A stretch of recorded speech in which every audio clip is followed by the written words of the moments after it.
Bro, I was just getting shit ready. I don't know what the fuck your problem is. What are you? I've been here for 2 hours. Dude, that's your fault for getting here early. You told me to get here at 4. It's 5. I didn't tell you to get here at 4. I said podcast at 4. I didn't tell you to get here at 4. Okay. Slight difference. I like the difference. It's the nuance that really matters here. Yeah. Fuck oh shit. Oh shit. We just lost all of our fucking sensitive listeners. Yeah, parental advisory. We have sensitive listeners? I hope not. If we call them pussies. Dude, Jared and I showed him Tom Segura last night. Oh my god. The new one, Ball Hog. Nice. Rolling. Dude, there is a problem with Tom Segura. Are you going to play the intro so I have some sort of frame of reference, or should I just play it into the mic? Ooh, yeah, do that. I'm not going to play it into the mic. Ooh, I will play it on my phone, but you got it? You can reach? Damn. Bro, it is 2020. We're all grown men here. Are you really making a short joke at me right now? No. We're like the same height. No, we're not. Like an inch difference, no, maybe. It depends on how high I am that day. Because my stoner slouch, the more I smoke, the more like my back is just... Yeah, dead ass. Honestly, the posture can add a whole couple inches. I told this chick that I was 6 foot. She's like, in your fucking dreams. And I stood up straight and she was like... You're not 6 foot. I am 6 foot. You are not 6 foot. My doctor said I was 6 foot. Your doctor did not say that. My doctor said I was 6 foot. If you show me documentation that your doctor said that, I will... What will you do? I will have Edgar kiss your tip. Wow. Well, he already has to kiss my tip because he owes me an apology. Oh, my. What do you do? What did Edgar do? He doesn't owe you anything. Yep. Right on that tip. That's fucking gross. Stop. That's how we kiss the tip here in Florida. Little smoochy smooch. Yeah, pause. Damn, nice earrings, bro. Those new? Seriously? No. Damn. No. They're big rocks. Jesus. They might be kind of sort of new because I lose mine pretty often. They're fake. How do you I lose them? stopped wearing like real, like expensive jewelry. So there was this time I was in Nashville, Tennessee. Right? Yep. With all my boys down there. We go down there for my birthday. I think this was like 2 years ago. Yep.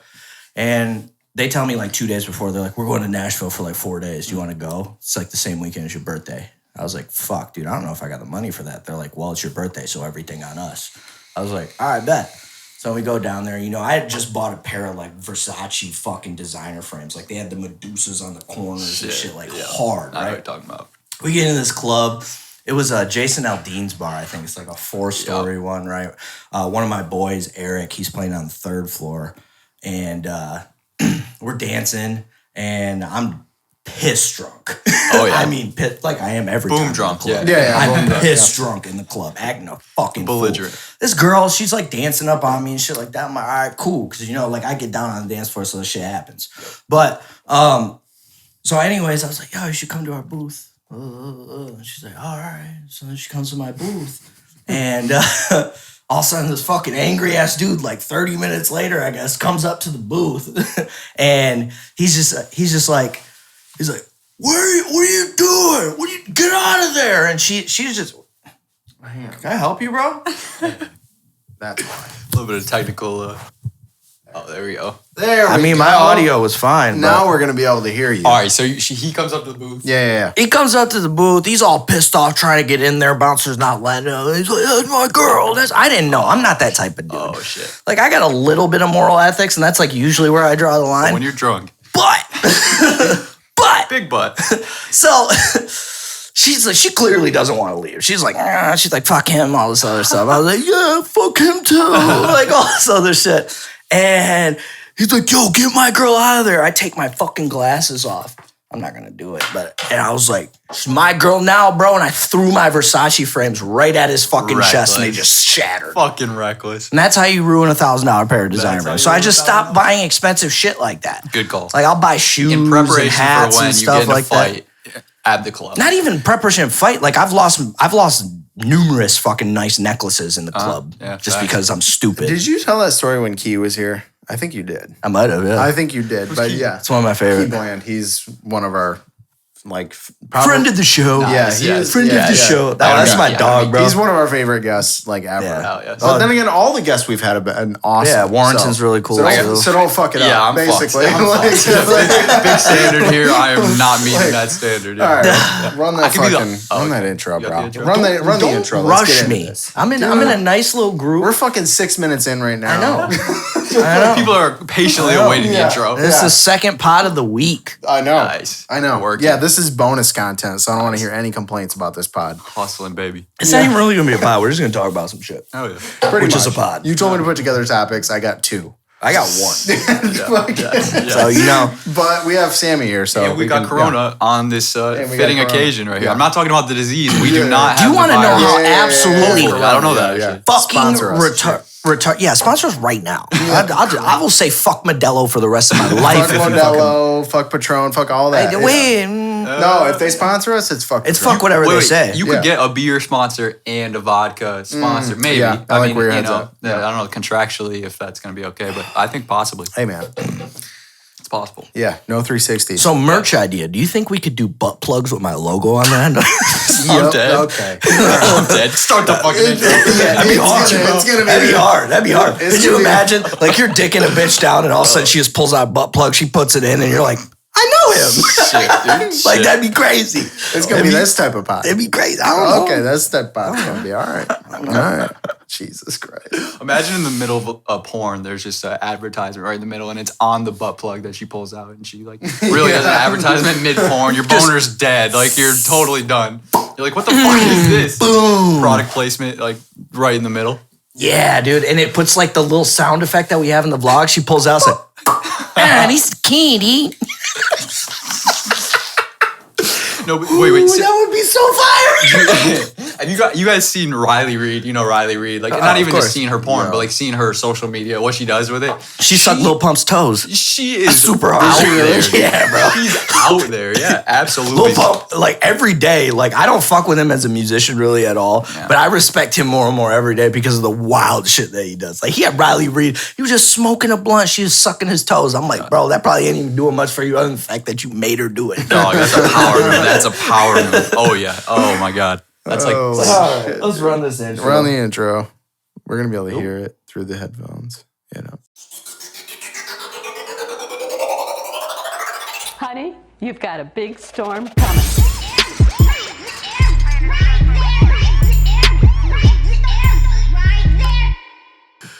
Yes, I did. This might get loud. Episode number 27. I am Jeremy Corus. I'm here with BØØM as usual. It's gonna be a fucked up day. It's gonna be a fucked up pod.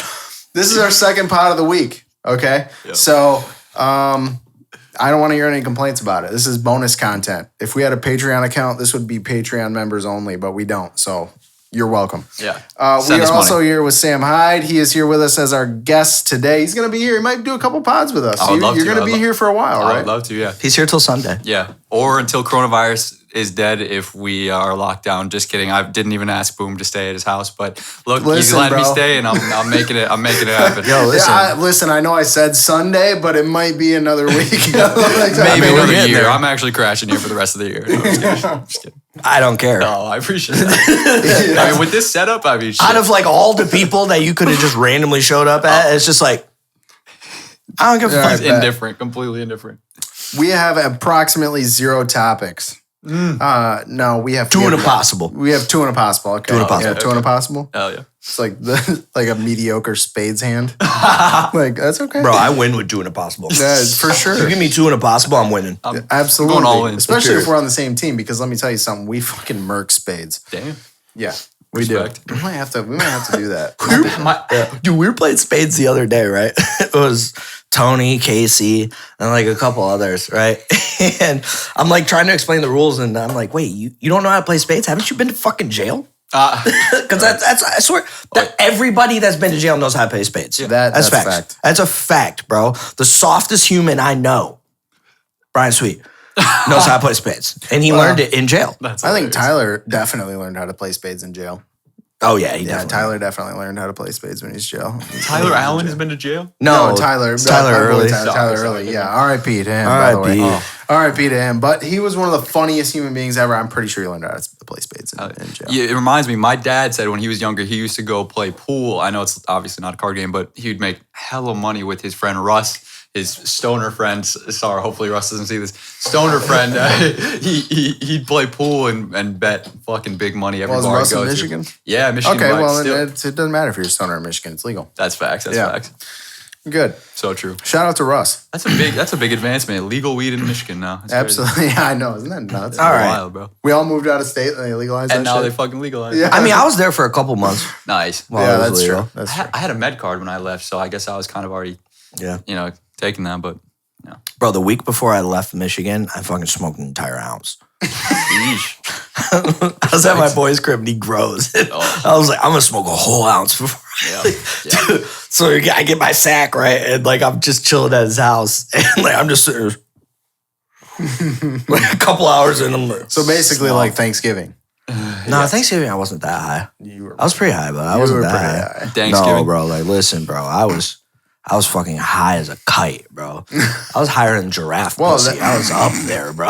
I didn't hear from you then the week that it took for you to move down here. I was like, well, I mean, he'll text me if he needs anything, I guess. I never fucking heard from you. Then you're like, hey, we're on our way.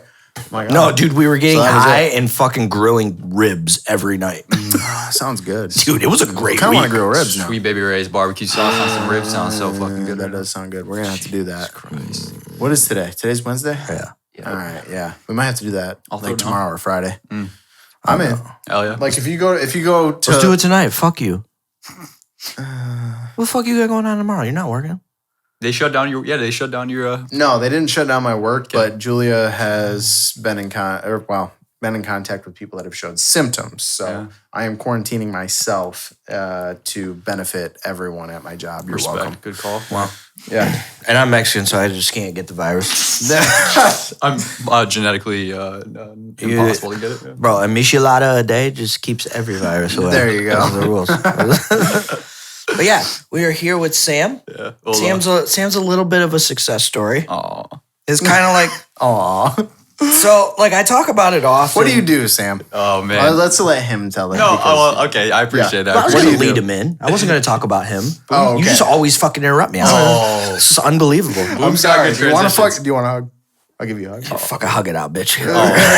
Later, But like I was later. saying, so I've talked about it a few times, especially in the music industry. Everybody looks at the top and they look at all these superstars that are doing the shit at the top, Yeah. and then they look at where they're at and they're not doing anything, and they're like, well, how can I get there? And then they don't think about all the other levels that it takes through there. There are so many slots and positions in the music industry where you can thrive for years and years and years and years and years and years. Yeah. And that's where Sam is. It's so true, dude. There's almost like no nuance anymore with the whole celebrity or artist. You see like these memes where like everyone wants to be a SoundCloud rapper, everyone wants to be Right. famous. I think was probably the one previous to that. And dude, there's so much room. There's so much room in between. I'm drinking beer, dude. It's gonna happen all episodes. Shit, dude. My burps are pussy Out compared of the to Boom. mic, bro. Please. He's talking. I feel like a bitch with my burps compared to Boom. I don't understand. That's like that's like an iron lung thing. That's like you know, like bringing that from your soul. What do you have, polio? Okay. No, I actually have a lung cancer. No, I'm just kidding. That's too much. That's too much. Sorry. All right. Back on track. It's good. All right, back on track. Continue. And all I gotta say is like to anyone whose parents who are maybe they got a negative some negative thoughts on what career path you want to take. I mean, if you tell them, hey, there's a million in between spots from what you see on television to the people who are the starving artists or people who aren't making it, there's so many spots in between that. So for instance, Right. I'm an engineer, so I have rappers who haven't made it yet, but can afford to pay me $40 an hour or $50 an hour or a decent rate. Like that you could afford to live in some of the most expensive places in the world. I happen to live in New York City. I happen to have a flat in Brooklyn. It took me years to get to this point, but I mean, there's so much room in between where I can make more than my parents make now. I didn't go to college. You could go to college and do the same thing, but yeah, there's a lot of nuance. There's a lot of complexity in between what we see on television, what we see at the highest levels, and Well, it's like shades of gray, right? So there's definitely a lot of creatives that make it day to day in that maybe let's say 60 grand to 120 grand a Right. year. depending on where you live, that's a good living, right? So in New York, you're 120. You're right. You're all right, but Yes. you're and then Cost of living is a little more. Yeah, correct, right. But yeah, there's a lot of steps on that ladder, and you can thrive on any one of them. Yeah. You know what I'm saying? So it's kind of like you said, it's kind of one of those things that isn't talked about. You know what's crazy? So- We just looked up, and Jeremy and I were talking right when BØØM was getting ready. St. John now has a song that's up there on Billboard, Roses, but he also had Monica Lewinsky, which is a great hit. Yeah, I was showing you that last He's night. 33, and he's been making records for 10 years in that in-between space. He's probably been in that starving artist space for a while too. For sure. But he held on to his passion, not only his That's a passion, good he has some example. skills, and he really is popping now. So, Well, now there's another side that like I was having like a few thoughts about this for a long time, like with the music industry, and like it's still kind of like that. Like you have to be marketable, and like usually like everybody will talk about it like in the rap scene. It's like, yo, if you're trying to make it in the rap scene or that hip hop R&B scene, and you haven't made it by the time you're 30, just give up. Type of shit. It's like that type of mentality because you need to be young and marketable. But like you're in the streaming era now where a lot of these motherfuckers don't even know what your face looks like, bro. It doesn't matter. That's the truth. it's not about getting on doesn't MTV, matter. right? Yeah, that's what's so right. And he's Well, so talented. it was funny because and again, I hate to do the black and white thing, but to your point that a lot of people don't even know what you look like. I didn't know Black Bear was white. Right, yeah. Straight up. I did not know he was white because I've never seen him before. I've never You went didn't know Matthew Muzzo was white? Didn't know his name. Wait, you thought a black guy was doing that much cocaine? Listen, I'm not on social media. Yeah. So I'm not on social That's media. right, that's All right. I have is a Twitter account. Yeah. So, and I don't follow that many people. I'm on there just to like get my fucking like soccer news because I'm a huge soccer fan. Nice. So I get Oh, my damn. soccer news, I get my news, and I follow like a few people. I follow you. The occasional people that we meet. I don't follow that many celebrities or anything on there. Yeah. So I'm not on Snapchat. I'm not on Instagram. Instagram's the big one where you get a lot of celebrity like on live and stuff like that. And he sings like, I don't know. I just always pictured him as a black guy. Yep. And like Julia told me the other day, she was like, no, he's white. I'm like, what? And I didn't know his name. Black I went and Bear- looked him up. I'm like, holy shit. Black Bear is also another example of taking a while to blow up. For sure. So what a lot of people don't know is Black Bear in the beginning, he was still going by Matt Muzzo. That was his stage name. Really? And the first time I ever heard Black Bear was actually not a Black Bear track. Okay. He was a feature on an MGK track on MGK's like OG mixtape. Well, second one. It was on his Lace Up mixtape. And then he kind of just disappeared. And I think that was when like the rebranding started to happen and shit like that. And then he pops back up out of nowhere and I'm just like, wait, this guy sounds familiar. Yeah. He's dope. I fuck with him. He's really got a unique sound. I like amazing. his singing voice. I really like whoever his engineer is. I don't know if it's him or if he's got somebody like a lot of like what he brings I feel like before him, there wasn't a whole lot of like he uses his own voice in that low setting and he like warps himself a lot. And like it's like another instrument in his arsenal. EDM, I think EDM actually took a play out of that playbook. And yeah, maybe he was one of the pioneers of that, but absolutely. I like how he does that little low shift shit. I really liked his work with the Mike on a Mike Posner collaborative tape. Bro, I forgot what it's Mansions called. is Mansions, so yeah. good. Oh, that was kick-ass. So good. That was a kick-ass album. That year, I got slaughtered by these guys. I said so? that was album of the year all year. Listen, Mansions, that was a great project, but it fucking was not an album of the year. It was album of the What year. year was that? I can't remember. 2018? 16, 17. Yeah, you got a lot of competition with that one, Boom. But I feel you. That album, 16 was- I'm gonna play that front to back today. Hell yeah. That is one of the few albums I can play front to back. Do you remember the Mike Posner interlude on that? I don't even know if it's an interlude, but where he goes, I'm thinking about horses. Dog. Yeah. What the hell? That shit's incredible, bro. Yeah, that's a crazy poem. It dead ass is like a poem with musical elements with some piano in the background. That's a cool ass interlude. Oh yeah. Anyways, he's a Detroit guy too, Posner, right? Yep. Yeah, oh, fucking legend. He's like best of both worlds, man. Born and raised Detroit, went to Duke. I mean, you just can't ask for a better guy. Yeah. Well, and he's weird as fuck. Yep. He wasn't always weird. I know. That's why he kind of went off the deep end after he did shit with Avicii, and then his dad died, and then kind of like put a lot of shit into perspective. So Avicii and his dad. Well, after his dad died, he said that he wanted to. I just hope he's all right. He is. Okay, he just seems crazy, but he. Well, I mean, you know, the whole walking across the country thing. I mean, that's all weird stuff. And then, you know, he got bit by a fucking snake or some shit. Yeah. And then went to the hospital and was there for a month or whatever, and then went to the exact same spot and finished his walk. Really cool stuff, baby. But weird stuff, man. Yeah. That's wild, man. I guess once you have the money at that point, he had some singles besides just the Avicii stuff. Cooler Than Me. Bro, early Posner. Hard. Oh, like so many Cooler club Than hits. Me, Yeah, there were more too. I'm blanking. Please Don't Go. Yeah, Please Don't Go. Yeah, that shit's nuts. What was that? Oh, Wake dude, Up Tomorrow. there was another one that was. I mean, he did that. Right. He did that other one with like Wiz and shit. French Inhale. Yeah. That bitch is hard. But there's another one he had of his own that was like just about fucking. Oh, Bow Chicka Wow Wow. Yeah, that bitch is nice, hard. dude. I like that one. Yeah, that's three. I mean, the French Inhale, I don't know if it had a commercial success, but those three you could live for life. So I'll bet you he started realizing materially like money isn't everything, and now he's doing things like you guys were talking about, walking across the country. Yeah. I think there is kind of like this point where a lot of artists I see, at least from studying great artists, where they even Basquiat, like where you start to realize that material possessions will only get you so far in actually getting fulfillment. Bro, when I was and then they're 19, doing crazy shit. When I was 19, I got trashed at a frat house with fucking Mike Posner. Wow. Cool Damn, guy. wanna Cool tell guy. that story? There's not a whole lot to tell, man. How was I mean, Hammered? it wasn't like him and I were in the same room. I was like, yo, this is my guy. Yeah. Like, I was fucking 19, and like he happened to be at the same frat house that I was partying at that night after I saw him in concert, and like I took a swig out of his fucking half gallon of Jack. It was cool to me.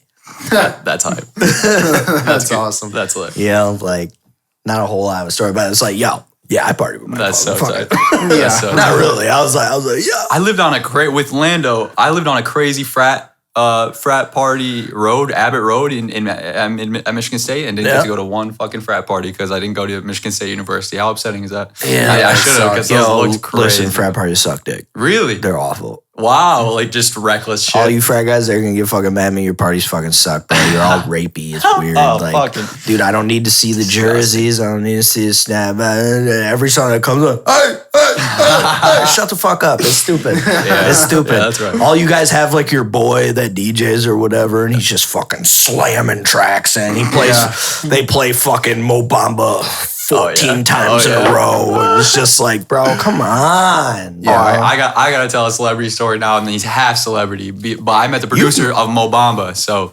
and that's like I obviously could talk about others, but producer of Mo Bamba, Take a Day Trip. I was talking to Jeremy about this too. Two guys, Denzel, and I'm blanking on the other guy's name, so I'll remember in a bit. But they produced all of Lil Nas X's debut album after Old Town Road went off. So they, in turn, also got to produce for Cardi B because she featured on it, and DaBaby who remixed Panini, you know. So it was really cool to meet Denzel. He played unreleased Juice WRLD before he died. I met him in Soho. They were doing a pop-up. You were texting me when that was happening. It was unbelievable. Yeah. The dude who told me to go there, who convinced me to go there, was a kid who is a family friend of my girlfriend. And I was not expecting him to be on the inside with these guys. He's kind of a quieter guy. He's almost like a middle American. He played soccer, like, I don't know. He's very middle American. His name's Nathan. Shout out Nathan. And now I know him better, and I realize, like, wow, he's perfect for this. He just landed a role with Alex Toomey, Young Thug's engineer. He's now Alex Toomey's assistant engineer at his studio in, I don't think it's in Soho, but it's somewhere in Manhattan. Toomey's incredible. Dog, Alex Toomey is incredible. Yeah, I fuck with Alex Toomey. But getting to meet Denzel was nuts. He played unreleased Smokey Margella, unreleased Juice WRLD, and also unreleased, I'm blanking. But anyways, the unreleased Juice WRLD shit was fire. I hope it comes out on a posthumous album eventually, RIP. But it was cool to meet him, man. And Mo Bamba just fucking was going off that year. So Denzel was wearing a nice fat chain on. You know, he had a real fatty.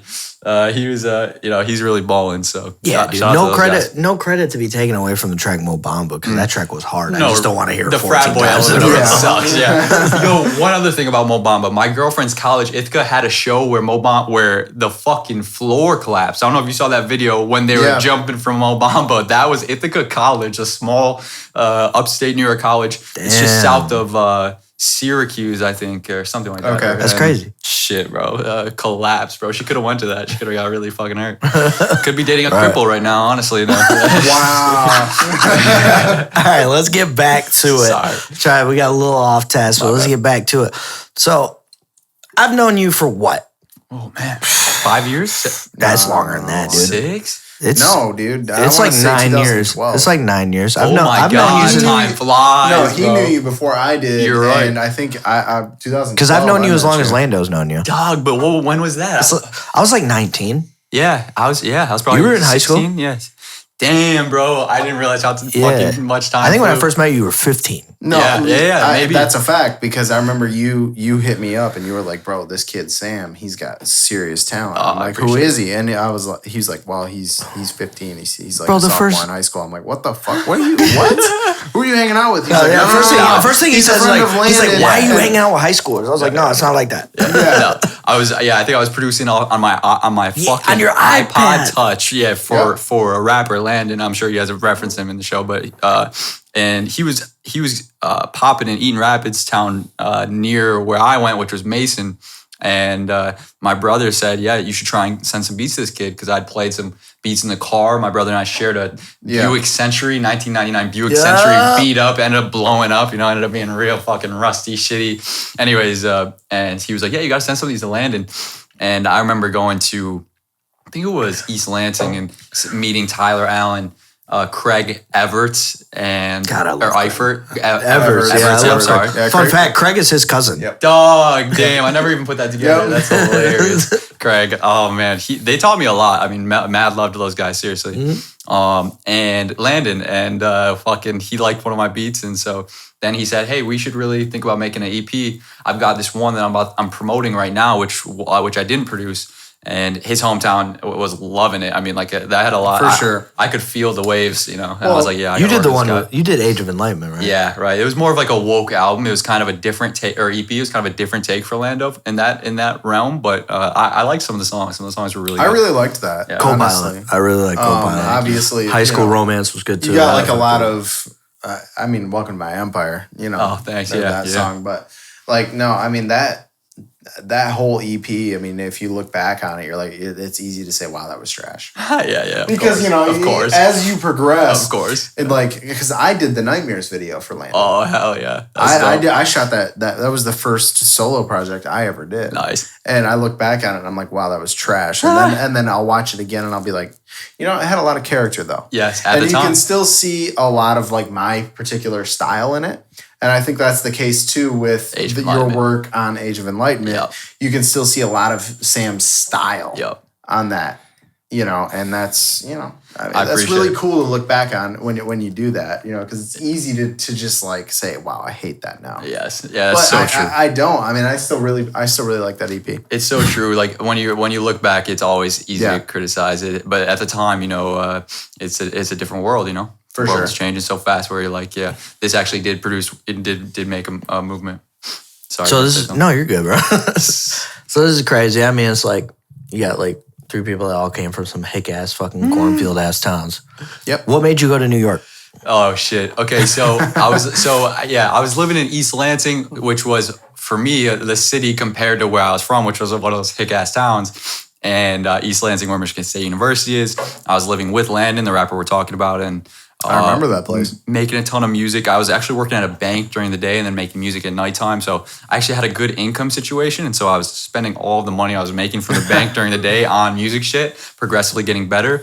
I learned how to make websites just for fun because I want to make my own website. I made a few versions of my own website, which gave me a little bit of practice. So I didn't just make one website and I was ready. What also gave you a portfolio too, right? Exactly, right. And so then I basically came across an ad of this guy named Gary Vaynerchuk, and he's kind of like a motivational guy, but I've heard of him.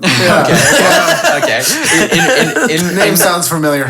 In reality, his brilliance comes from first investing, but second was his marketing agency is 10 years ahead of his competition. That's his brilliance. Like even when they call him crazy for saying Facebook ads are going to be big in 2008, 2010, he's 10 years ahead of the Madison Avenue guys he's competing against. And in that sense, give it 5 years. And when the companies that he's trying to land look back, they realize he was right. Therefore, I want to invest with the guy who's going to be right in the next segment or the next big thing. He told me last year, BØØM told me that he was like, the one thing that Gary Vee said that stuck with me, and this is him telling me, is that anyone who isn't taking TikTok seriously is crazy. That was a year ago. Yeah. What the fuck? Dude, It's probably the biggest. It's probably it's the fastest growing platform right now. To be fair, I'm not shitting you right now. He had been talking about TikTok to his employees probably 2.5 years ago. Holy shit. So I mean, so his ability to know or to at least like test it, like, and he was making TikToks 2.5 years ago that were getting 4 views, 6 views. Gary Vaynerchuk, who's got what 10 million on Instagram now. I don't know, like some major numbers, obviously now.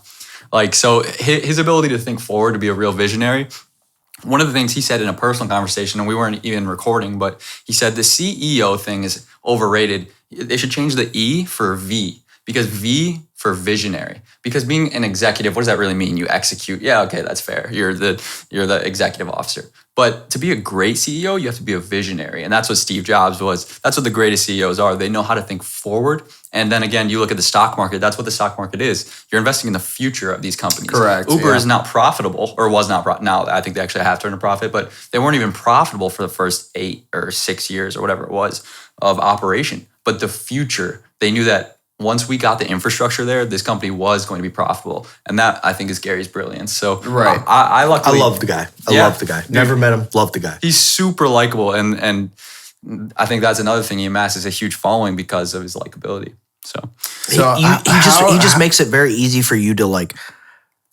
I mean, he's not like one of those big like guys that almost it feels like they're talking above you or talking like they feel like they need to talk to you.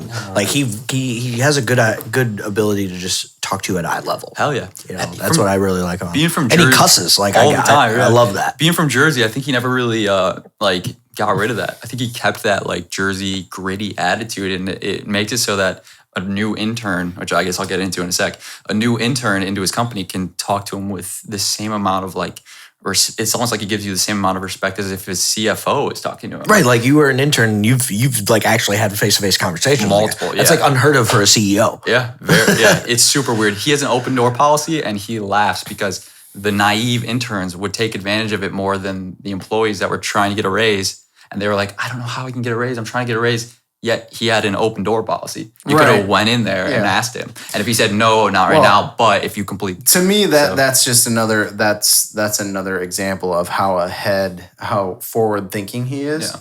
Whereas he said, okay, my interns are going to be what?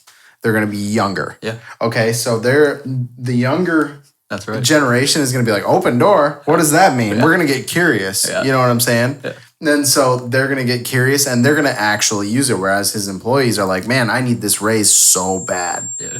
They had the more traditional model. And they don't use it. Yeah, I think the naive, being kind of naive and young in a sense, did actually accomplish. Yeah, it was great. It was great working for him. So I guess I'll just tell that story real quick. But I literally... This is one of my favorite fucking stories. Shit, dude. And it's true. Well, yeah. That's why it's good. Yeah. Okay, so this is what happened. I literally stumbled across an ad that was Gary and his I don't know if you call him a filmographer or whatever you call it. Videographer, Jesus Christ, sorry. Yeah. Videographer, D-Rock. So D-Rock is actually a term that's now used, at least in New York, I don't know, probably elsewhere, but in this scrappy video community where it's less about production value and it's more about documenting, not creating. So in other words, just filming everything, like filming meetings that aren't that interesting or filming the process. Spray and pray. Right, yes, right. Yeah. It's crazy. Eventually you'll get something good, yeah. It's crazy because Kanye West was doing this with all of his albums, and now he's got brilliant film he could look back on and say, and Jay-Z, the creation of Blueprint, the making of College Dropout.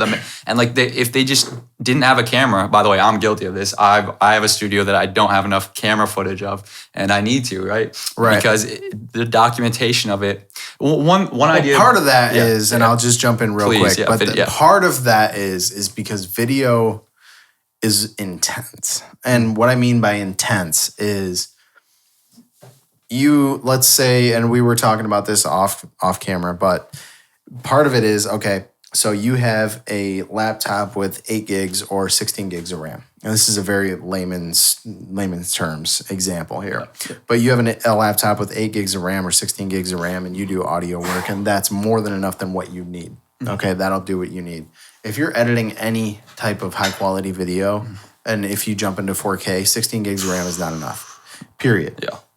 Hard drive space, another one. Yeah. Your stems are going to be big. Yeah. Right? I mean, Audio stems. What would you say that the stems for one of your songs, total? Yeah. All of your tracks, whatever. Oh, total. Yeah, let's just say total. Yeah. For one song. For one song. Yeah. Well, yeah. Yeah, well, like a gig. Well, how much? Like a gig. Yeah, it's like each stem might be 32 ballpark. megabytes. Yeah, so then it just depends how much. Like let's So say. ballpark a gig. Top. Okay. Yeah. When I go out and you shoot hours of video, I mean, okay, so I'll use this as an example. Each of these cameras, the Sony that we're shooting on, that's on me right now, that'll probably be for an hour. Yeah. You're looking at 32 gigs. Okay. 1 hour. That, and the other ones maybe 18 to 24. Crazy. Gigs. So when you talk about intensity, just in hard drive space, little things like that, you're going to take up a lot of space. It gets really intense and you're like, fuck. So how do I go and organize this? It took me 5 years to properly organize my shit to know where it is when I want to go recall, like, okay, where was that footage? Right.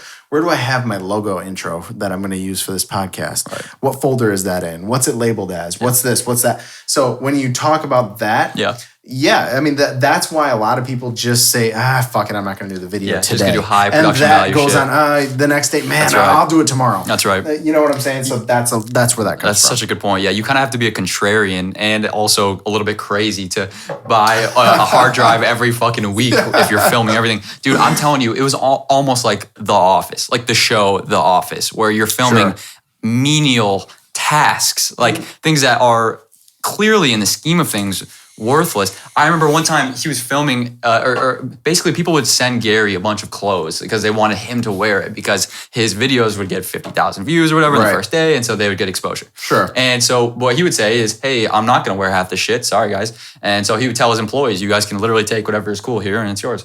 And so I would take a sweatshirt. I remember one time I took a sweatshirt, wore it, and then Gary walked by with his whole crowd of people. He probably had 4 people, and he told him stop. He looked at me, and this is from across the room, probably 30 people in between me and Gary. And he goes, Hyde. And I'm like, what the hell? And I looked up and I'm like, oh, that's Gary. I was like, hey. And he was like, I see you with that hoodie. I see you. And they're filming this, and then he keeps walking, and he just puts that in the daily V that day, you know? And it was like, that's so meaningless, but at the same time, it's so organic and it was so raw. And so even though, yes, you're right, like this is taking up a tremendous amount of space on a hard drive, like it actually did bring an organic feeling to the videos. Of course. Well, I mean, and for somebody like Gary Vee who has teams of people that do this for him. That's true.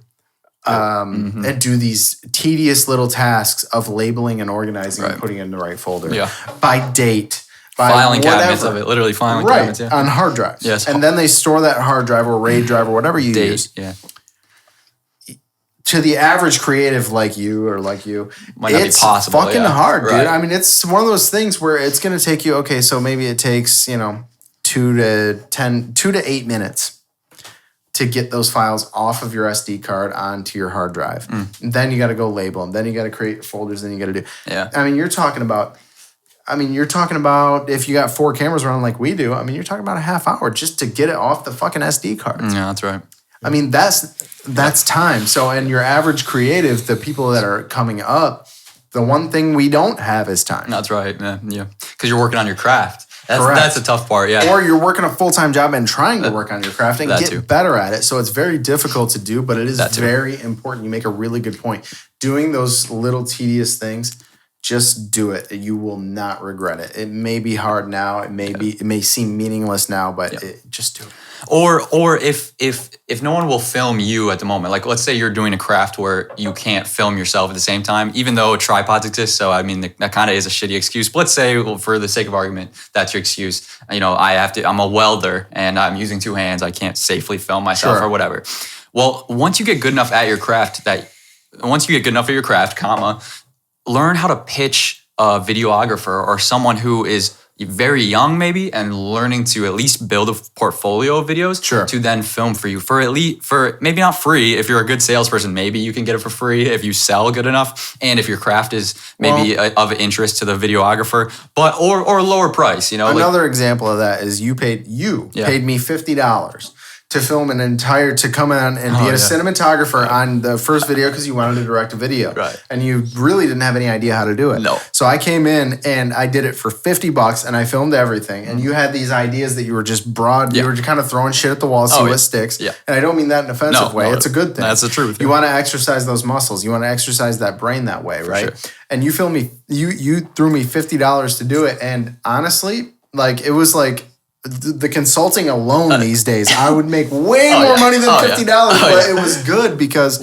you were like, go find somebody that is willing to do that, wants to establish a portfolio. And that's why I did it for $50 because I'm like, man, I need to get more shit out there because I was just getting into solo stuff. And now Jeremy couldn't even imagine doing the amount of work. This was probably just for people to know. I wouldn't even roll my camera for $50. No, he wouldn't even have woke up when I got out of bed. Yeah. Right. No, but exactly. That's so true. Yeah, you find other upstarts or people who are just beginning and not take advantage, but really make a good value offer where you say, hey, there is value in doing this work for maybe a lower price than you're actually willing to. But I guess I should probably get back on track here. Let's get to the good shit. Okay, I apologize. So sidebar. So I see an ad. Okay, I see an ad placed by Gary Vaynerchuk on Instagram. I think it was Instagram. Yeah, and it was basically him saying.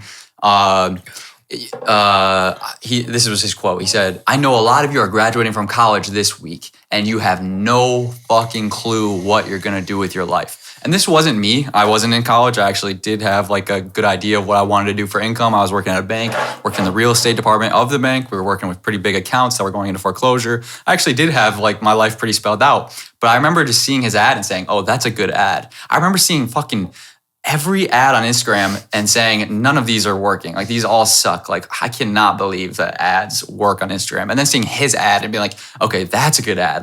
He at least got the age right. I was of the age where maybe I would have been graduating college. Right. Maybe I was liking things that would have made me of that market. And so it was at least a good ad. So I at least respected him, clicked on his ad, followed him, and literally just watched his content. After a while, I realized what he was doing and realized, holy shit, this guy is ahead of the game. He was an investor in Twitter early, investor in Facebook early, investor in Uber early, investor in Tumblr early, Venmo, et cetera, et cetera, et cetera. And I realized if I wanted to get into music or tech, at least I was building websites, like I said at the time, I at least could look up to this guy. And that was about it at first. That was the first step that it took for him to plant the seed in my brain to be like, yeah, this guy knows what he's doing.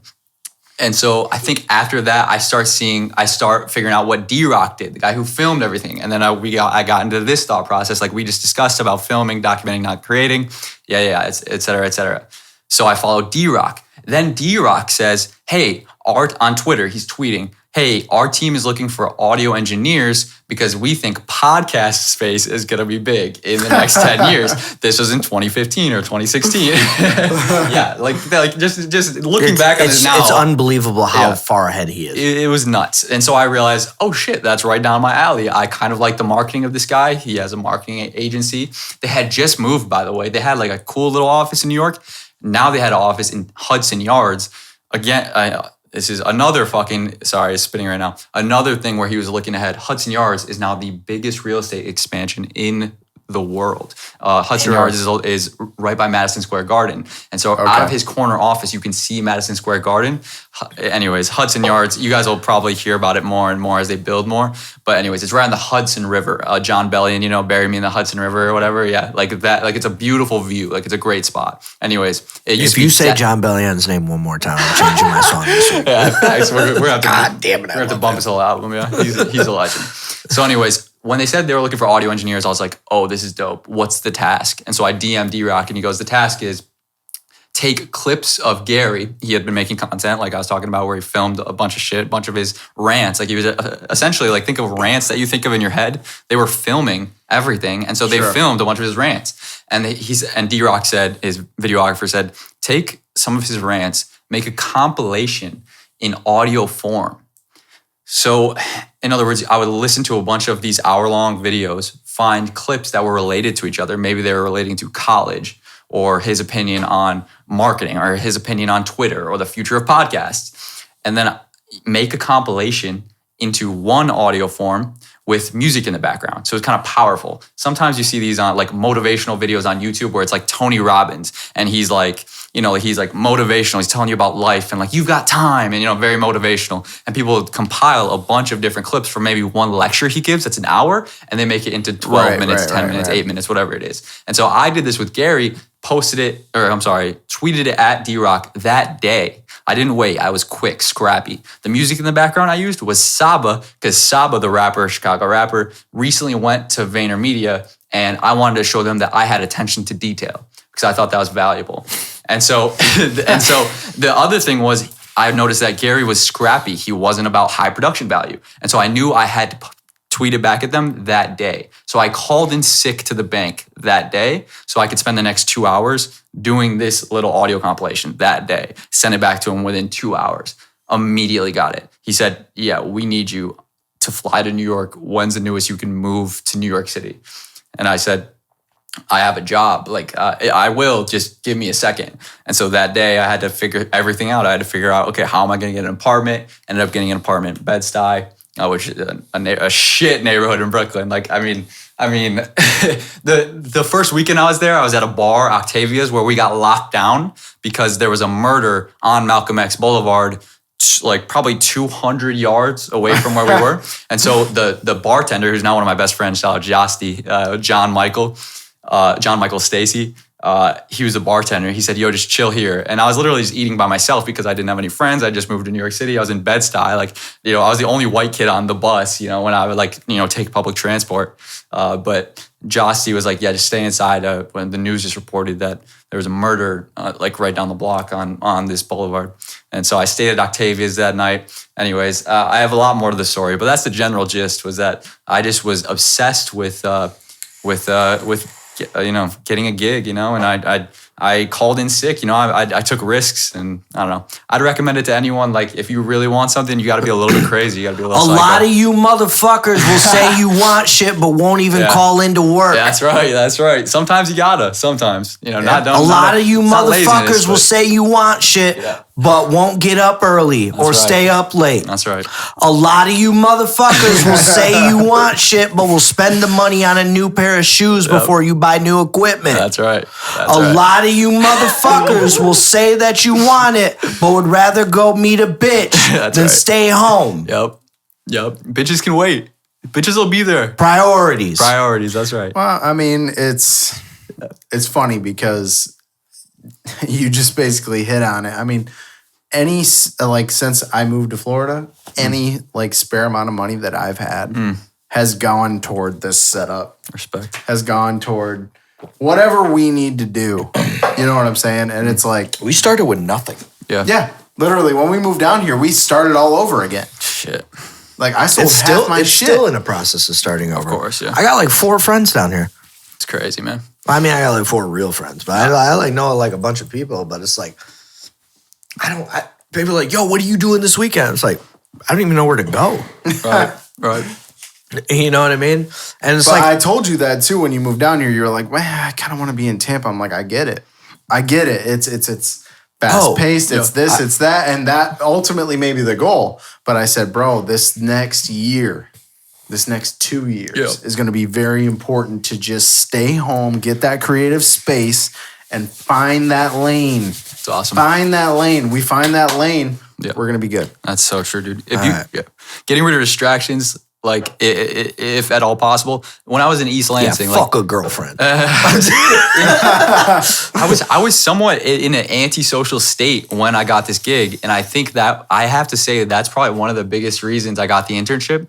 I don't know if I clarified. The internship was an audio engineer internship where I would be editing podcasts, recording Gary when he would have guests over. So then I got to meet famous Instagram influencers. There's a boy with no job, a girl with no job. They had a couple million followers each. Tony Robbins, he's more than just an Instagram influencer, but I actually had to not only meet Tony Robbins, like shake his hand in Gary's corner office, but I actually had to how big is entertain that him. dude? He's huge, bro. 7 feet. His hands. The first thing I said was, they had the Dolphins in that day, the Miami Dolphins, the NFL team, in another meeting room, and I was like, "You sure you shouldn't be in that room, dude? You're like, do you ever play football?" Like, in other words, they told me to entertain Tony for 5 minutes because Gary was running late in that Miami Dolphins meeting.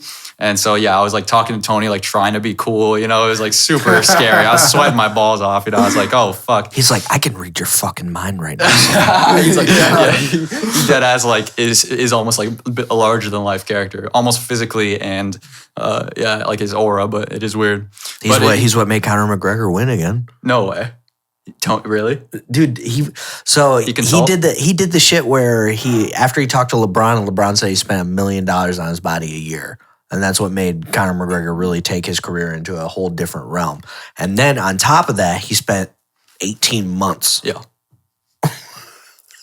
18 months, like learning, or wait. Tony Robbins, he spent 18 months with Tony Robbins. Wow. Like every day, like talking, and whether it be like Skype and shit like that. That's incredible. Like every day. It's incredible. Smart move. That's why Tony Robbins was there. He was there for the fight. Yeah, he everything. pumps people up. That's crazy. I didn't know that aspect of it. That's wild, man. But yeah, so it was an audio engineer internship on Madison Avenue. So it was a marketing agency that Gary owns now. So he had clients like Pepsi, and Anheuser-Busch, which owns probably owns Corona. Everything. Yeah, ABI. Yeah. They did the ad for the Chicago Cubs baseball announcer who died. Do you remember that? Yeah. And there was a big ad about it. Vayner did that ad. That put them on. Really? But their biggest wins were on social, because that's what Gary's niche is like, we'll run your Instagram social better than anyone else, or we'll run your Twitter ads, Facebook ads, etc. That's their main niche. But they've had some big wins in the commercial space as well, in the TV commercial space. So it was a cool agency, dude. That agency is rich as hell, bro. Like, I'm talking like L'Oreal's headquarters there, Coach headquarters there. So I'm walking in like in this attire that I'm wearing, and like suit and tie, people looking down at me. I didn't have the face tat yet, so they weren't. I wasn't too like looked down upon. Why don't you tell them why you got the face tat? Oh shit, dude. The face tat came out of a pretty dark place, but it was like what it says is judge in Greek, and it actually was kind of influenced by Jesus in a sense, like the idea where, the definition of character, where like, what are the actions you take when no one's watching? Sure. Right? And so it's almost like only God can judge me, except instead of saying that in a sense that like, fuck it, I'm going to be ethically, abhorrent, and then only God can judge me. No, it's I'm pretending that God is judging me at all times. So it's I'm prepared to be judged, like judge me. It's almost like cocky, like judge me, like judge. Right. Right.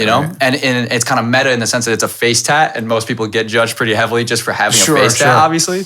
At this point, when I got tattooed, I realized I was going to be a full-time entrepreneur. So it wasn't as risky as some people say. I also didn't get like an ice cream cone on my face, so it's like, it's a little more fashionable, it's a little less like nonsensical. Anyways, but that's the story of the face tat. It's just about that. The triangle, the delta as the first letter, I really liked. I don't know why. So from an aesthetic thing, I don't know why I've always resonated, but yeah. So it just says judge in Greek.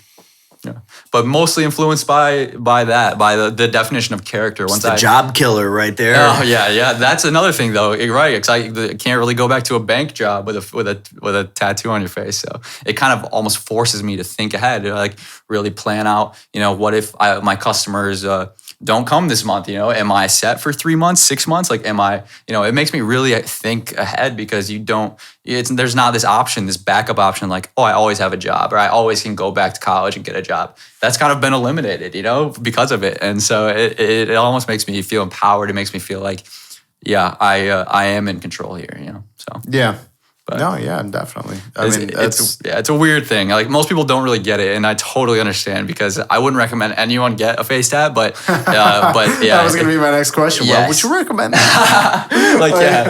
No, I would not recommend it. Just it wasn't like painful or anything. It really wasn't. It's more about just not everyone can really navigate in a space where you have this immediate judgment from people, and I get dirty looks all the time. That was kind of the same reason I got my first tattoo. My first tattoo was this one. Nice. And my dad always said, if you get a tattoo, you can't have a good job. I was like, cool, fuck you. Hell yeah, right. It's out of a dark place. Let's go.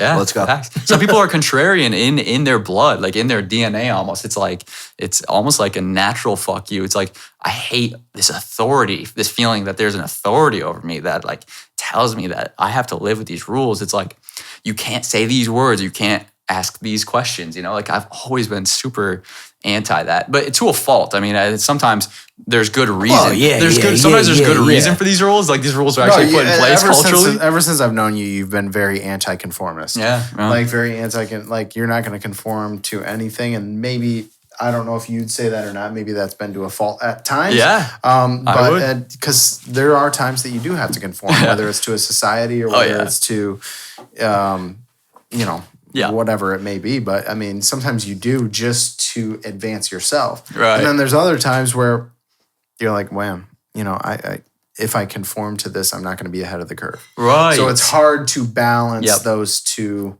things. Yeah, I'm reading a book, Outliers, that talks about this, where like some outliers, so people who like had success on levels that are not the normative, like sometimes being contrarian in nature is super helpful to them because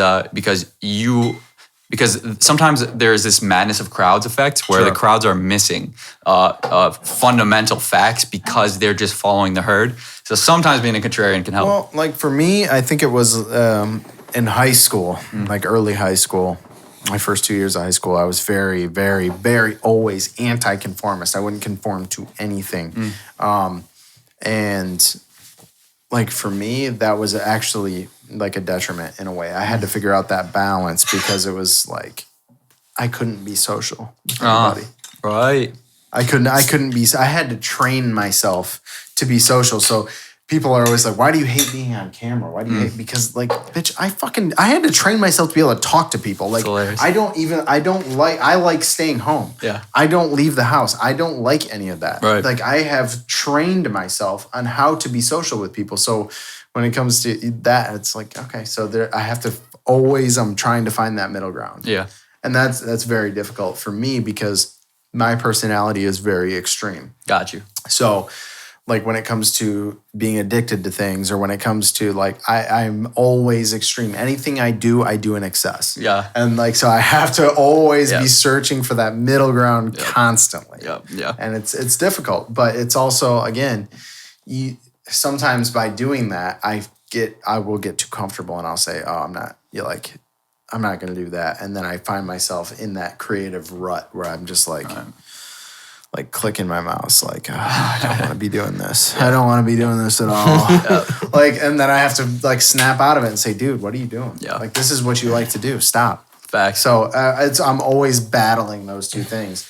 And it causes me to like not sleep, man. Like, That's so true. Like I can't. That's so true. I don't know. There's the family aspect or even the animal aspect of this where at first you were looking for approval of your parents. Sure. And then all of a sudden you have to forget the approval of your parents and try and get the approval of your peers and the wider society. And for some people, including I totally feel that for some people, you almost have to teach yourself how to do that because you naturally don't care or you don't even want society. You don't want the outward tribe to be judging you all the time. You want to be in your space doing your thing. And there's some people that don't buy into that tribal mentality, and society as a whole is very tribal in nature. Right. So and you see that, you're seeing the biggest example of that right now is politics. Mm-hmm. So there's left or right. You're either one or the other. Right. No nuance. There's no in between. There's no gray areas. Period. Which is a joke because most people. It's a joke. Yeah, it's like football. But it's tribal in nature. That's how society works. They work in those tribes. Right. So it's and people get so defensive. Yeah.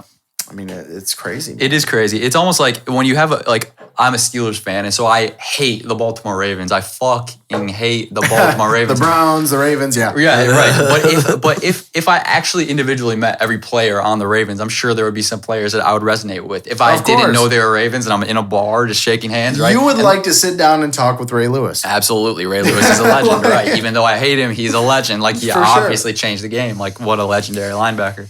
And so, that's with politics, same thing. It's like, you might dislike the left in general. You might dislike the right in general, but there's gonna be some takes, there's gonna be some opinions, some nuance there that you probably agree with full-heartedly of your opponent. But because of the game, because of the tribal nature, we're casting aside. Fuck that guy. Yeah, like, exactly. You know what I'm saying? Like, Right. and it's crazy because we come from Michigan, which is rural Michigan tends to lean way right. Yeah. But we have Wayne County, we have Detroit, we have Lansing, we have a lot of Grand Rapids is very progressive. So you see a lot of those very left, and Michigan is notoriously a left state. Yeah.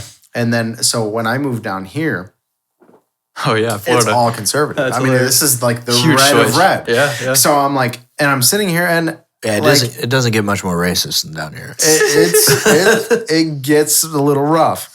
And but I will say that, like, in talking to like a lot, and listen, I tend to go straight down the middle. I know that's a very politically correct thing of me to say, but it's the truth. I go straight down the middle. I always do. I disagree with a lot of your takes on Twitter, and I sit there and I'm like, why would he think like that? And I'm like, but you know what? It doesn't matter. Right, because we can It doesn't still sit matter down and because have we a can sit talk. down and have Yeah. the conversation, and I Absolutely. wouldn't get mad at him. It's crazy. Yeah. You know, and that comes from I think that comes from my training, and like I've literally trained myself on how to socialize That's with good. people. So when you start from ground zero, Respect, I yeah. can actually like just disagree with people and then go about my day. Fact. It doesn't Yeah. ruin my day. That's wisdom. But the problem is 99% of America does not have that wisdom that you've just espoused. Well, And- maybe it's a wisdom thing. Maybe it's an intolerance thing. I don't know right. what it No, is. you're right. I mean, there's a fine line between those two things. I mean, Yeah. everyone thinks they're wise until they That's meet true. somebody who's wiser than them. That's right? true, So that's true. it's like, you know, the story of the old monk that constantly his response to everything was, "Oh, is that so?" You know what I'm saying? So when right. he's accused of things and is that so? And then it turns out that he didn't do it. Oh, is that so? That's so So funny. it's the same thing. If you look at that and say just perhaps to anything that anybody says to you, if you just say, "Oh, yeah, perhaps," Possible. Yeah, perhaps. and then you give it time Yeah. and you think about it, you know what? You might eventually agree with that person. Right. It's gonna depend on your experiences. It's gonna depend on a lot of different things. But if you give it time, I promise you will find that clarity. Yeah, time tells the truth. That's so true. And in an age where there's so many distractions, yeah, and it's so quick thinking. Yeah, there's no given time. it's all reactions. Right, There's yeah. no critical thinking. That's right. So I would just urge people, just think critically. Yeah. Just do that, and you will find that you're much more balanced if you do. I love the perhaps thing. Yeah, I need to use that more. That's so smart.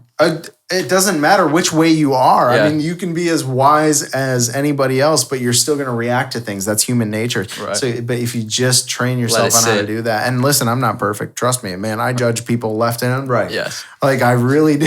I Yep. judge Oh, yeah. everybody, and I catch myself doing it. And I gotta hate people equally. Yeah, there for sure. But it's Hate like all one of those people things equally, yeah. where I honestly Equality. like I didn't have many friends, like because I don't like people. Right. I don't enjoy their company, and so I had to train myself and say, "Wow, this person has something to offer me, even though they're not as smart as me." Nice. Yeah. That may be arrogant sounding, but that person may be not as smart as me, but they have something to offer. Oh, yeah. Find it. Oh yeah. And that's difficult as Yeah. just as a society. What's that Abe Lincoln quote? It was like, I learned something from everyone, even if it's what not to do or something like that. Yeah, it's like For sure. Yeah. And it's like one of those things where it kind of, I'm going to bring it right back to what you were talking about is foresight. If you do that and you ground yourself, you will find that foresight in just like Gary Vee has. I mean, whether it's investing, whether it's, trends, whether it's Technology, yeah. technology, anything, you will find that, but you have to ground yourself first. Right. So dope. we are a music podcast. Hey, Yeah, I was about to ask. So, what's up? how long do you want this motherfucker to go? Oh, dude, we could go. Listen, I'll be back on Saturday if he's leaving Sunday, which he doesn't know if he's leaving Sunday. Hell but- yeah. No. Sunday the earliest. So yeah, I'll Well, his definitely flight's Saturday. supposed to leave at Sunday, but I mean, if they shut shit down, then. Right, you Right. can reschedule shit and cancel shit. True that. Yeah, it just depends on your Let's do financial Saturday. situation, Let's do bro. it. No, I'm As okay. long as you I'm okay. I want, mean, bro. I'm okay. Yeah, trust me. I need friends. Stay Yeah, as long as you dude. fucking want. Listen, bro. If you want to stay two weeks, we're on the 2 pot a week thing. My We can question do it is, for- do you motherfuckers want to argue? Because we're about to argue. all right, let's I'm argue. not. Music or politics or neither. What- Music. Music, hell It's yeah. about to get loud.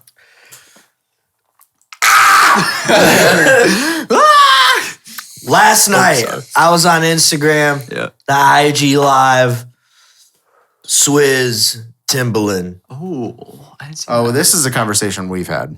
Yeah. multiple times. So I'm gonna broaden it And a little bit. I'm glad that he's here. Yeah, that's why we're having it. Fuck. So ultimately, I don't know why. undisputed 1 and 2 are Timbaland and Swizz. Like they're just the 2 greatest producers of all time. We're just gonna For me, leave them. yes. We're just gonna leave them. There. Okay, I'll take that. You I spent a just- lot of time in New York. You got to be more appreciative of Swizz by now. Well, So- of course, I'm appreciative of Swizz, and I think Timbaland's number 1. no. I think Timbaland's number 1. that's tough, dude. That's tough. No. His They've had- catalog's bigger and better. haven't they it's had not bigger. You It's can argue bigger, better, but it's not It's bigger. It's not. It's bigger. It's 1,000% Haven't bigger. they actually done beat battles before against each other? That's what we need. I Timbaland should won watch. last night. Right. That's what it was last night. Timbaland I won the missed beat that. battle last He did night. not I win the missed He beat that. won the beat battle last night. Dude, one thing that makes me biased towards Timbaland here. Sorry, Jeremy, but the only thing that makes me biased towards Timbaland is how much JT's album. Loving, wow, now I'm fucking blanking on His it. first Jesus one? Christ. No, the well, he did the with first My one, Love. too. Yes, yeah, the one with My Love in Summertime and what Future Sex and Love yes, Sounds. Thank you, Future Sex and Love Sounds. That album really influenced me going forward. I always because when I was making music, I think you remember originally, it was a lot of it was like this R&B hip hop mix and a little bit of tech in it, a little bit of techno, the thing like that, and that was kind of a Timbaland influence. But maybe that was also because just Logic Pro had certain. They're both instruments. hard. They're both hard. Yeah, So my Swizz point, is we're gonna start beast. a little bit Swizz- outside that because we Sorry, okay. can it's argue not that. bigger, bro. I'm looking at his category right now. His catalog catalog. right now. No, It's you're not not. bigger. Yes, I am. You said no, you're bro. not. I'm telling you. Wait, I got it right here. Boom, what do you? You scroll. He swiped 3 times. It's not bigger. It's not bigger. Bro, I'm looking at hit after hit on here. It's not bigger. Who's are you looking All right, at? all right, yeah, let's I'm look looking at at Swizz. That's It's, I need to Timbaland's refresh. is huge. I need I to know refresh. it's huge. It's huge. Rough Swizz Riders Beast. anthem band from TV. I know he Tear did the early Roof Off. DMX. Oh shit! Money Cat. But Okay, also let's scroll down. Timbaland has credits on literally half of gospel. Ultralight Beam, Welcome to the Kanye's Jungle. new gospel album. On That's Watch right. the Throne. Roman's Timbaland Revenge, is still Nicki going. Minaj, Fancy with Drake and Mary J. Blige. Fancy was great. Fucking Stop the Party by Busta Rhymes. I was Like, ready for this. Bro. I was The not- Carter, Dr. Carter by Lil Wayne. Damn, I love Swing Your Rag Carter. with T.I. Fucking bro. I mean, it's not bigger. It's not a bigger You ready? category. You ready, bro? Ultralight Beam. Listen, I know Tim's category. Little fucking Jodeci. catalog. What about us? Oh hell yeah! Fucking Hot Like Fire. Aaliyah. Yep, Pony. Genuine. yep. Wow, he was R&B. That literally Yeah. that entire Genuine album. He's That's done right. Babyface. He's got literally anything Missy Elliott's ever touched is Yeah. Timbaland. Rollin' by Limp Bizkit. I knew that one. No, you didn't. Yes, I did. No, you fucking We've had that didn't. conversation. No, we haven't. Yes, we have. Styles P, Cassidy, Lloyd Banks, Touch It. Paper Touch Chase, It. Jay Z. Damn. He's literally done everything by Genuine. Damn. You Won't See Me Tonight, Nas featuring Aaliyah. Psst, Listen, bro. stop playing with me. No. Shit. Big Pimpin'. I think Big Pimpin'? Sw- Big Pimpin'? I knew that, bro. He produces UGK, for Jay-Z. Like that's where Tim came from. Like I knew that. Motherfucker out here with the Casey and JoJo. No. It's too late to apologize. I You know think- that one. Yep. We all do. He did Bubba Sparks' first album. Shit. Stop. First big album. You're reaching. It's right there, bro. If you listen, Roll you're- Out Ludacris, Say yeah. My Name, Destiny's Child. Say my name. Say You're my bringing name. out. You're bringing out Bubba Sparks. You're reaching. I'm not reaching. I'm going in chronological order. Bubba's. He's on the lower half Stop. of the worthwhile ones. Stop. We'll be fair there, but Maya. Maya's MIA, hard, bro. MIA. No, I think Swizz won that. No, he did not win He that. did win Dude, that. he did not win last night. I'm telling you. I don't think anybody beats Swizz in a beat battle. Timbaland did last night. Sexy Back. didn't. Sexy Back. Don't forget Sexy Back. That album, I'm telling you, the Timberlake album makes me biased. I can't even, it's hard for me to even answer because I'm so biased towards Timbaland. Okay, so there's multiple aspects to a beat. Jigga what? Stop playing There's with me. multiple aspects to a beat Yeah. battle. One is hits. Yeah. Timbaland I'm has talking more about hits. actual- Timbaland definitely has more hits. I mean, Timbaland has hits. Does he have more than Swizz? I don't know. I don't know. Maybe, but are the beats as quality as Swizz's? Right, Oh, then there's yeah. No, they're not. Swizz, no. I'm gonna defer to Sammy on this. Jeremy's The biased. Swizz's Jeremy's beats- biased. How? Hold on. if I don't like it, How? then no I one It love likes really it. Tim. depends on the album. That's what's crazy with me. Hold on. Timbaland has the better catalog. Rihanna. In hits, Yes. one aspect, and it's not by much.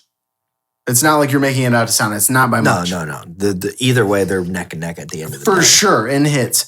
But as far as quality, No, I'm going with Swizz. And you know who I'm talking about bangers, bro. Timbaland gets the edge because of how fucking diverse he is. Swizz gets the edge because of Rough Riders Anthem. That's it. You play Russ. Discography. Like, all you got to do is bring that on. It's game over. This is tough. I knew we were gonna have that conversation. I wasn't prepared, so I'm talking about quality of the beats. I'm going with Swizz on that. No, I can't. I'm Timbaland. I gotta be Timbaland. Quality? Dude, he did Elevator, Flow Rider, probably the hardest 808 slapping track I've ever heard. No. There's not a goddamn track that hits harder than Elevator. Stop. Dude, that song will break speakers. Man, I've seen it. Swizz also had some of the He early did the LL New Cool J Kids hits on the too. Block Yeah. newest album. Are you fucking Swizz kidding had me, LL's bro? earlier shit too. DMX, yeah. Oh man, dude. Fucking This might be the Timbaland's hardest put a lot of production question motherfuckers ever. on too. That's right. A lot of motherfuckers They on. probably both. They probably both have. But you're right. Timbaland, especially with like his sound, his drum sound. Oh well, but fuck Swizz. Are they friends? How did they come up together? Because I feel like they both are. They definitely are both. They're both. Well, where's Tim from? Is he from Virginia? Good question. I think he's from Virginia. Gotcha. So, and Swizz is from New York. Yeah. So, I mean, no, they didn't come up together, but they came up in the same era. For sure. Right. Same coast, I guess. East Bro. Coast, if you could say that. He did that gospel album with Kanye. I know. He's on that motherfucker. Yeah, bro. that album's not good. It's not bad. It's not bad, but it's not good. Listen, all the parts that are not good about that are probably Kanye's fault for being crazy. Stop. Okay, so the real question is, does Kanye beat either of them in a beat battle? No. He's top 5. I don't know. He's top 5. I pulled up that catalog the other day. He's top 5. He's top 5. I won't even acknowledge it like that. Oh shit, Kanye did that song. Oh shit, Kanye did that yeah, song. but I won't even acknowledge Kanye it like did that. No, song? those two are like untouchable. It's like I would agree. I'm just raising the question. Is Kanye top 5 for you? Yeah, or 3, 4, 5 is up for discussion because now you have to have that conversation where we're talking about Pharrell, we're talking about Scott Storch, we're talking about Just Blaze, we're talking about Kanye. I would definitely put Just Blaze and Kanye and just the other one you just mentioned. Which one, Scott Storch? I would put them above Scott Storch. Scott Storch got some fucking. I gotta mention mention No ID here. I'm obsessed with No ID's work on the 808s and Heartbreak album, just being super innovative there. But then also and 444. Yep, right. Jay-Z records, of course. Yeah. Also, he executive produced Logic's debut album Under Pressure, which I thought was super underrated because I think it's a classic. It really is a classic in my opinion. I just want to take this moment to let Apollo know that Under Pressure is not a top 5 hip hop album of all time. You're still fucking. I'm saying top 25 though, dude. I love. You don't think top 25? No way. You guys don't fuck with Under Pressure. That's crazy.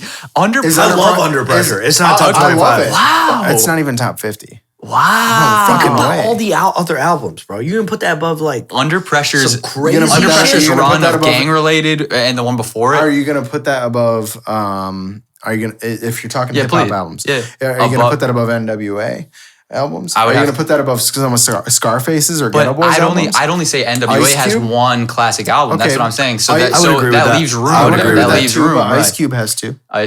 I say Ice Cube has one. Raekwon has one. Individual. You're right. A lot of those cats once you have break one, down, yes. but a Once lot you of break down their these big solos, you're dudes right. got It does one. get close. It does get close. You got to throw Doggy Style in there. Yeah, You Snoop. got to throw like. I'm putting every Kanye album above fucking. The question is how you define Fucking classic Under- because is classic that it paved the way for future albums? 'Cause Impact. right? Okay, so Impact. But see, you can't use- and Under Pressure is not even close, right? You With can't Impact, use it's not even impact. close. You can't use the impact category on Under Pressure though. Impact is Hasn't been long enough. Okay, so if fair. you're defining a classic album, Impact is the number one for me. Then never mind. Under Pressure thrown out the It's window. number one for me. It didn't have what album? For me. What album? No, that's well. Oh, so I'm sorry for That's the judging a number classic. one, Got yes. you. Criteria. Yes. And then- But this is then where it would comes be down to ranking- then it would be that's music fair. I'll is take that. generational. Right. We're never gonna ever agree. Period. But Under Pressure is not in the top 50. For I mean, Impact, we can agree correct. on that. Top five. For Just like how modern Tech 9 albums, is I'm not top taking 50 either. He's not even top 100. Yeah, see, I wouldn't put Tech 9. Tech 9's classic albums. garbage. Maybe I don't know what his pinnacle was. I had a friend AJ who introduced me to him when he was very. I when like was 3 young. songs by Tech 9. I just can't believe how he filled stadiums like he did Tech 9. Okay, so how many classic albums does Eminem have? 4. Do you count Three. Recovery? Do you count Recovery? 3. That's the one where That's people where don't I was know. going with this. That's where I was going with Yeah, this. see, I don't know. Is Recovery a classic? Fuck. No Love, by the way, that was produced by Just Blaze. Funny enough, No Love. Yeah, but I don't know, bro. Sorry, Is that a rappers hit me up classic? for sessions. Right I now. got Marshall Mathers, I got Slim Shady, and I got It'll never Eminem get Show. viewed as a classic, but I would consider it a classic. I wouldn't. Shit, bro. 3. 3 for sure. Yeah. Okay, so he's on My the- name is what? So Love that. he has 3. What about Mockingbird? What album was that on? Kanye has 3. Mockingbird was on. The real. It was on the one after Eminem Show. Yeah. What the fuck? Till the curtain one. No, curtain call. Oh wait, that was No, No, that you're was right. the greatest hits. It was, Fuck me. God damn it. Drake's got what? I can't remember because 2? I Drake's got downloaded it 1. from the curtain 2. call one. Drake's got 1. Drake's got 2 classics. Drake's got 1. Drake's got 2. I'm weird. got 1. I like Thank Me Care. Later more than anyone. I love Take Care Thank Me is Later. just- So I'd say Drake's got 3. Take Because Care, Nothing Take Was Care, the Drake Same. definitely Thank Me doesn't have Later, 3. and I would say Nothing Was the Same. Yeah. Okay, Those 3 are just I could incredible. argue Nothing Was the Same, but I can't put it there. What's your second one? Or Take Care is number 1. and then you didn't have another. Nothing Was the Same would be the second one. Yeah, fair. But I could argue it, but I don't think it is Yeah. because he didn't do enough rapping on it. On which one? Nothing Was the Same. Kanye's got 4. Yeah. Kanye's got 3. He might have 5. got 3. I'm way more obsessed with Kanye. He yeah, might yeah. have got 5. What? 3. Graduation, college dropout, I'd say all is first. Okay, so you got Graduation, you got late registration. yeah, late registration, College Dropout. and you got Graduation. My Beautiful Dark Twisted Fantasy. My Beautiful Dark Twisted Fantasy, of course. 808 That's Heartbreak's a 5. classic, bro. I No, think it's not. everyone 808 is a Heartbreak's classic. a classic. 808 didn't do the numbers. really Yeah, fuck hurts. the numbers, bro. It That's really, numbers. 808 really struggles in the second half, but the It sound paved the itself way. paved the way. Impact, dude. So that's what I'm saying. If Impact? Impact is the way, then I don't But know. it's only I part don't of it. know. That's number 1 for me. But What no, else? Yeah. Kanye's got 3. I don't even put College Dropout as a classic. Man, It's just got a lot- I think it's, I can't love stand it, you. man. All falls down. I mean, it really. I could run through that album. And it all No. falls down. Sample game was going crazy. Oh my god, bro. Bro, Pharrell Yeah. doesn't get talked about enough. No, Pharrell would be number 3. For His me. 4 little intro to each song is so sick. Yeah, dude. He's got the 4 count in on Yes, every track. I love that love signature. that. That's cool, dude. I love how he did that. Love that. I don't know his individual albums though. Oh, I'm sorry. With Clips, I fuck with. I know he was. Was he actually an essential member to Clips or no? No, Was he's he- an essential member of Neptunes. I'm sorry. Nerd. Yeah, I totally mixed But that. Yeah. They produced like everything early Eclipse. Gotcha. They were okay. like, That's what it was. Yeah. I'm sorry. Yeah. Yep. That's right. I fucked with Clips. That one album specifically. And I'm blanking on it. no, that's Who else is What else? producer up there? Top. It's the top 5. That's like the guys that we just talked about. It's like they're in that conversation or though, and then we Yeah. start to bring in other names. Yeah. You know what? In the newer era, I would definitely put Mustard up there. T minus. T minus has got to be up there. Facts. I'm blanking on producers right now. What am I doing? I gotta think harder. Max Martin is not a hip hop producer, but he's a pop legend. I don't know for if sure. I'd just like strictly put him up there as a producer. Yeah, But yo, Look, Travis Scott, like Yeah. up here is just really creative, out dude. of this world. Really creative, dude. The only thing is, I've been told that he steals a lot of his shit, which sucks because then you don't know if he's. That's what sucks. He got in a lot of heat for Rodeo. 2 of his records. Mike Dean was pissed at him because apparently this is the rumor that because people would email him beats all the time because he's a rapper and producer and they're like rap on my beat. But then he would take the beat, make a song, add one element, and then say, this is my beat. And it's like, fuck. So I don't know how good he is. Like, I got to see a studio video. If I see a studio video of Travis Scott, then I'll say, yeah. But like, when you go back to, think about his first mixtape, Days Before Road. It's not his first mixtape, Al Farrow, but his first big one at least. Maybe second big one. It really depends how much you like Al Farrow. But Days Before Rodeo, the beats are super different, like very different. Like he's got Metro Boomin style beats, and then he's got like more like classic rap beats in there, and then he's got crazy futuristic like Skyfall. I don't know if you remember Skyfall with Young Thug. So like his versatility was unmatched. It was super creative. Right. I fucked with it from the start, so I respect it. But he's I just also don't- been like a big like influence head. Like he had a big role in My Beautiful Dark Twisted Fantasy. Yeezus, yeah. Yeezus. Jay-Z's, he had a song with Jay-Z, Crown, early on. Yeah. In one year, Travis Scott's big year, he had 3 platinum albums that he worked on before he was well known at all, which was that 2010? yeah, Yeezus, it was Magna Carta, and then I forgot what the third album was, but there was Well, a didn't third. he work on My Beautiful Dark Twisted Fantasy too? Yeah. We just talked about that, yeah. I can't remember what the third was that year. It was the same year as Jesus, but maybe it was his own album. I So don't that know. was what, 12? Yeah, 2012. There's a big day for music where Yeah. there's one big day specifically where a bunch of, when you look back, there's one day where a bunch of albums dropped. Think of Mac Miller, the Red album. What was it called? Not the Red album, but it was the one that was red. Whatever day that dropped. Yes, because then J. Cole Born Sinner dropped that day. It was one day that was like really incredible. I think Yeezus dropped that same day, and then J. Cole talks about it in one of his verses in Forbidden Fruit, where he's like, "Drop the same day as Kanye." You know, it's fine. Yeah. Anyways, that's kind of off topic. It's kind of funny how people avoid that now. People will push back their album, like Party and Weeknd didn't want to drop the same day, or Party didn't want to drop the same day as Weeknd, or whatever. Yeah, you know, it's kind of funny how people avoid that, and it's because of streaming, right? Whereas back in the day, it didn't matter because if they were going out to buy one album, and the other one's available, you just buy the other one. But now it's time. Now you're attention. This is what Gary would always say in meetings. He would say, "We're fighting for attention because you do have a limited amount of time that you could put your attention towards." And so, just putting sheer numbers out is actually might be more valuable than production value, and that was his argument. But with music, it's a little different. Production value obviously is very quintessential to a classic album in music, so it's different than just making content, but same general approach, I'd say.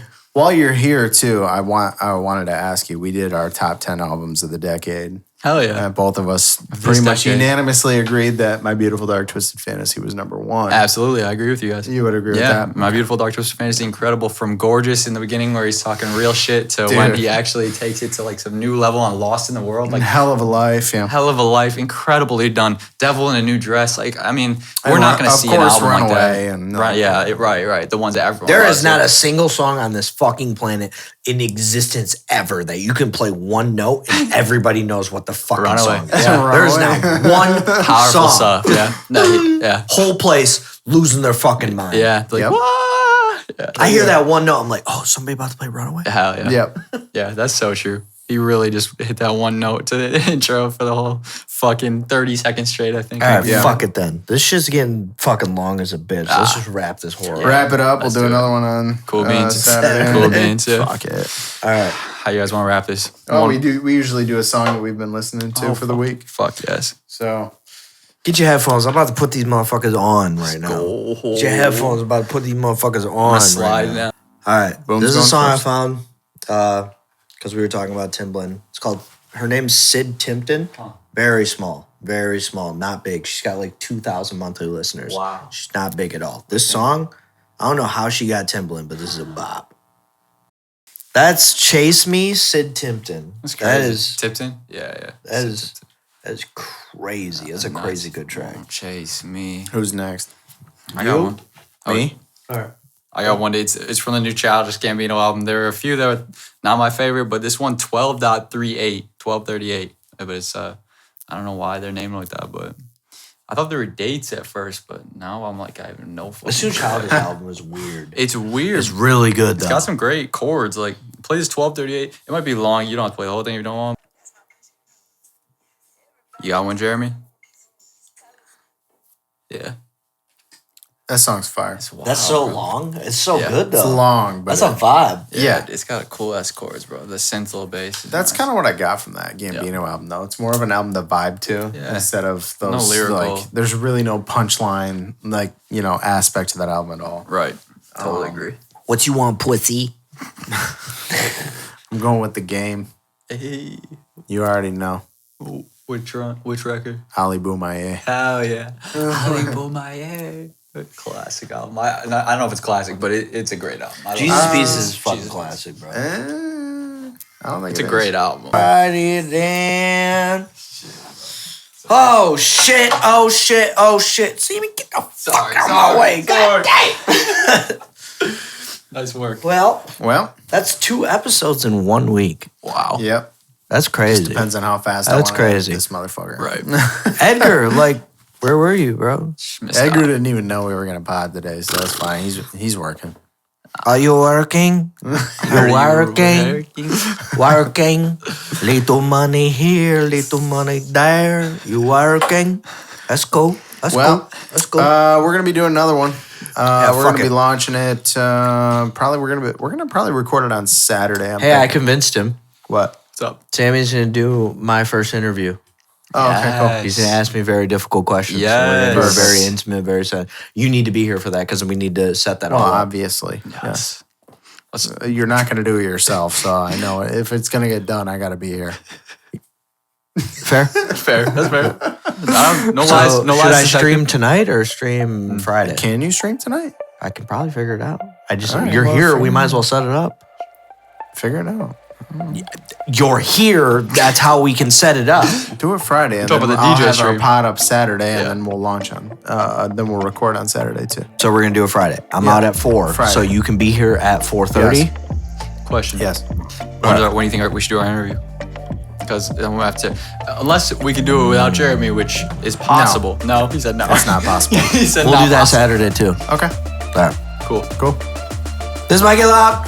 Episode number 27. Thanks for having me. Thanks for coming on, Sam. I appreciate it, man.